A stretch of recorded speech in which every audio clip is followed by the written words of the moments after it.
Jim Hancher, Firm Feedback in a Fragile World. How to Build a Winning Culture with Critical Conversations. Let's face it, most people don't exactly look forward to getting feedback.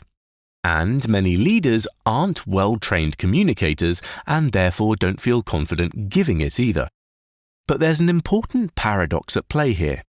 Even though nearly 7 out of 10 managers admit they feel uncomfortable giving feedback, 3 out of 4 employees actually want more feedback. This leaves our workplaces starved for the very thing they need to grow. Leaders often feel caught in a difficult spot. If they push too hard, they're afraid people will leave. If they don't say anything, they're left cleaning up the mess themselves. Some leaders micromanage, while others avoid feedback entirely. But this tightrope walk is exhausting, and the fear of giving bad feedback often keeps leaders from giving any at all. The real challenge for leaders is to figure out how to create a space where people feel safe enough to hear feedback and use it to grow. And that's exactly what we'll get into in the sections ahead. The real purpose of feedback. Here's one of the most important ideas that everyone needs to understand about feedback. At its heart, when it's being done well, feedback should be seen as a tool to help people reach their own goals. When people get that it's not about helping their boss look good or hit the next big number, that's when they're going to end up more willing to engage, learn, and improve. Healthy workplaces are built on this kind of culture of encouragement, to develop the skills they need to define and achieve their own success while contributing to the team's mission. That's what feedback should be focused on, but it also needs to happen upon a foundation of trust, where conversations about growth feel safe, honest, and genuinely helpful.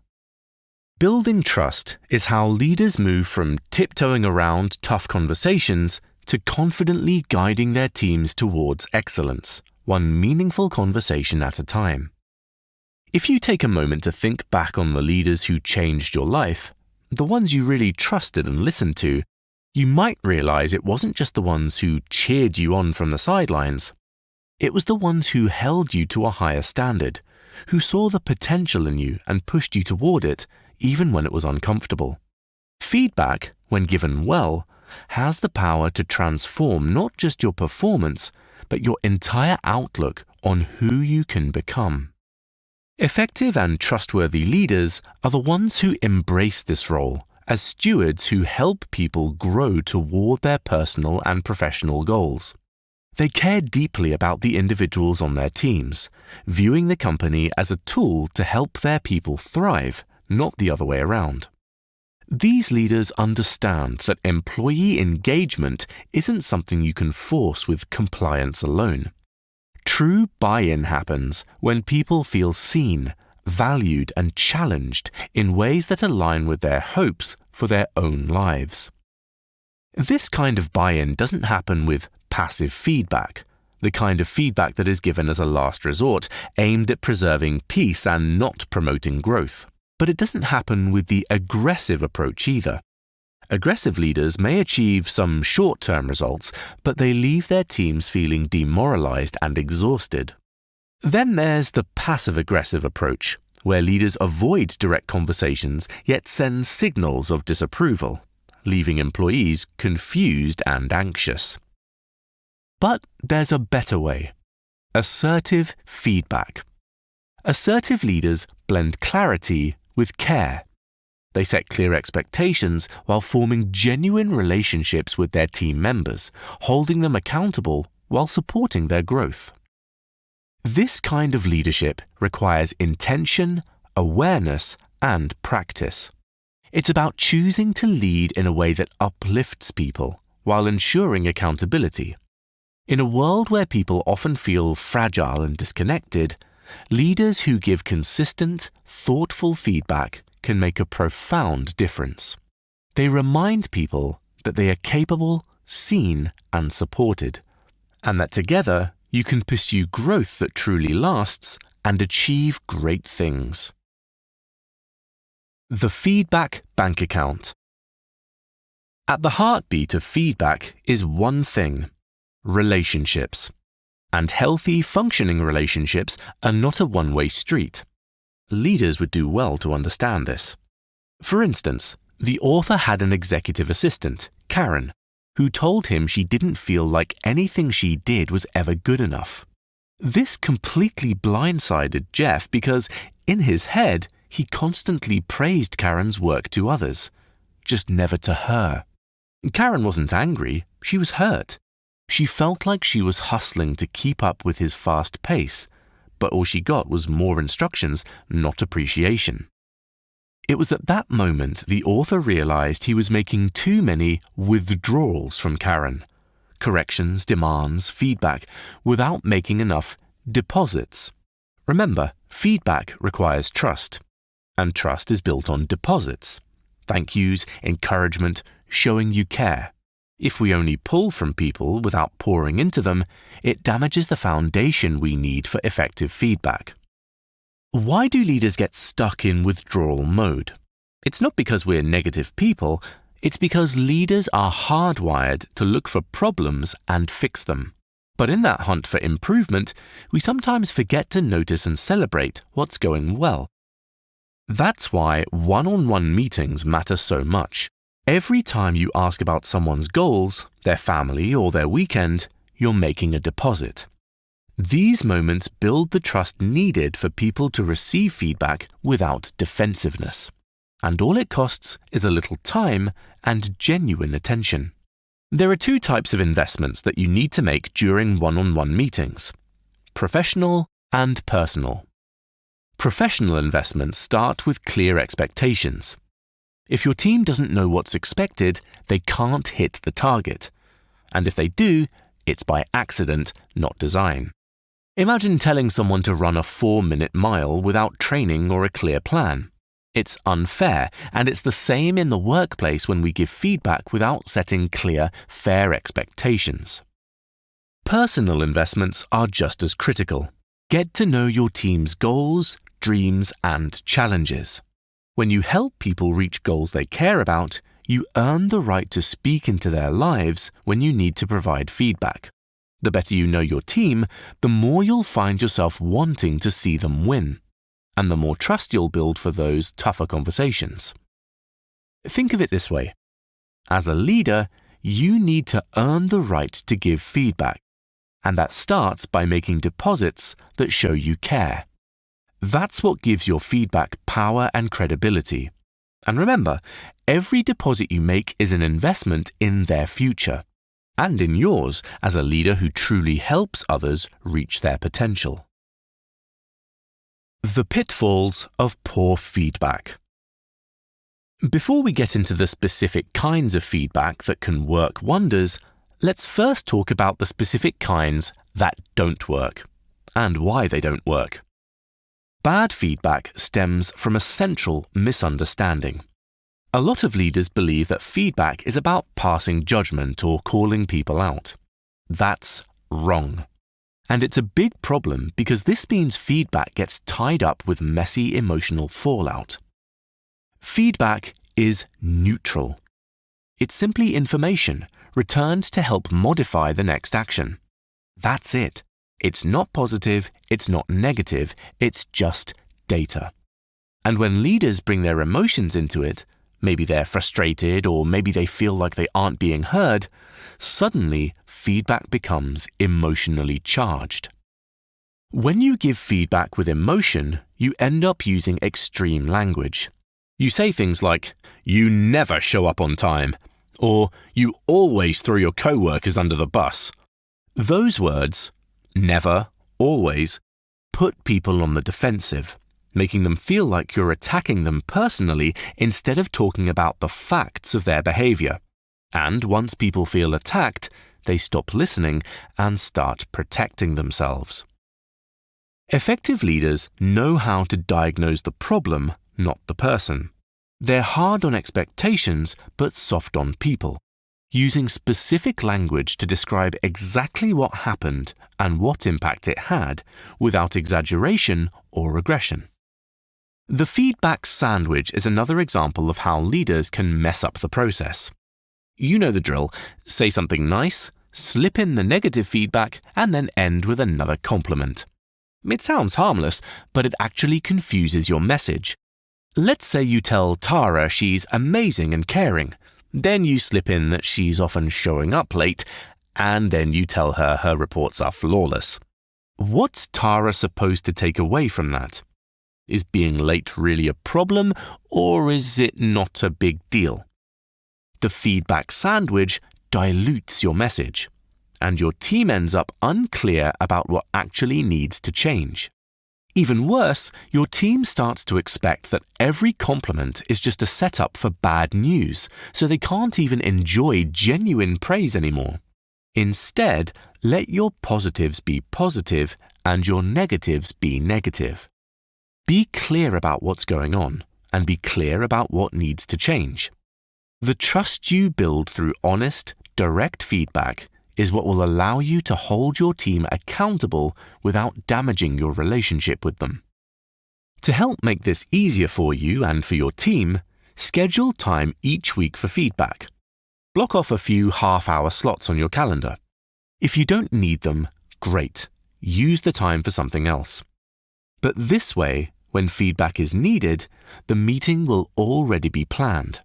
You won't be tempted to push it off, and the other person won't feel like you're ambushing them. This will make feedback a normal and productive part of the work week. 3 modes of effective feedback. Okay, so we've set our weekly feedback meetings. Now, how do they actually go? There are 3 forms of helpful feedback.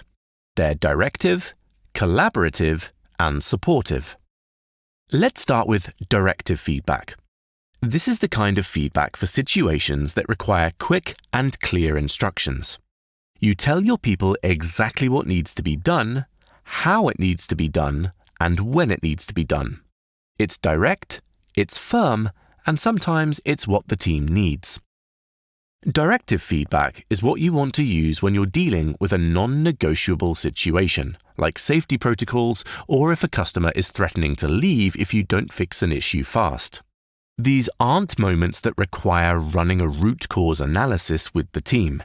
It's when you say, here's what went wrong, here's how we're fixing it right now. Directive feedback cuts through chaos when the stakes are high, ensuring your team can respond with speed and precision. While there are times when directive feedback is the right tool for the situation, the more everyday approach is to use collaborative feedback. Collaborative feedback is about building bridges, not walls. It's a process that involves listening, asking questions, asking your employees' perspectives, and working together to find solutions. It shows you respect your employees' insights and want to involve them in problem solving. This is the go-to approach for those high-performing, experienced employees who already know their jobs inside and out. These folks don't need you to hold their hand, but they do need a guide, a coach who helps them see areas for improvement and supports their growth. When you ask questions like, "What's working for you?" or "What's getting in your way?" and "What can we do to turn things around?" you'll not only be building trust, but you'll be empowering your employees to own the solutions. Collaborative feedback is perfect for everyday improvement and long-term growth, helping your employees feel seen and heard while still keeping them aligned with the mission.